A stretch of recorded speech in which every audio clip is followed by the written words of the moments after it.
What's up? For today's video, we have another time travel back, and I'm sure yung mga batang 80s and 90s ay makaka-relate na naman dito. And before we start, like and subscribe nyo na rin ang aking YouTube channel, Him Hobby. Tara, simulan na natin.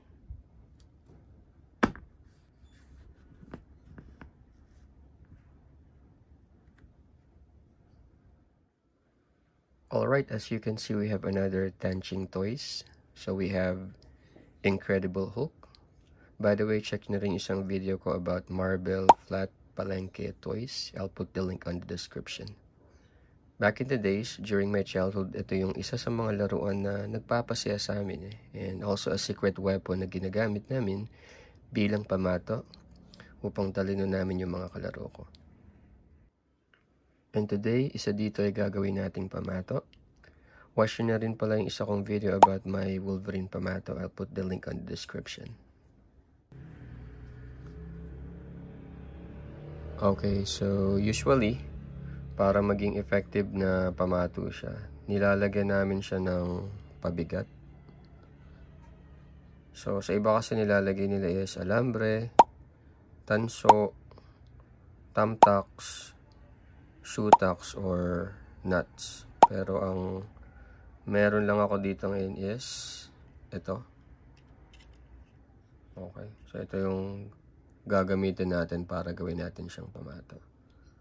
Okay, tara, simulan na natin.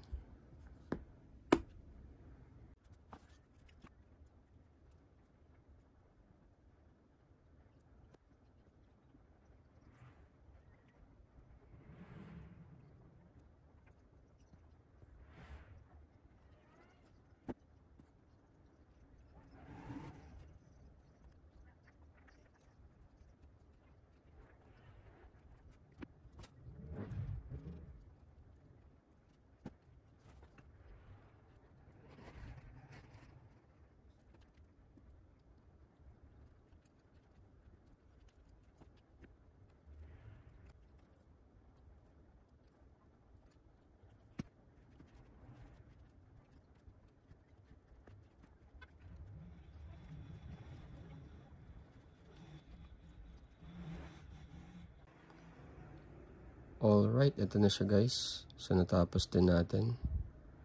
So, this is how it looks like pag ginagawa namin siyang pamato.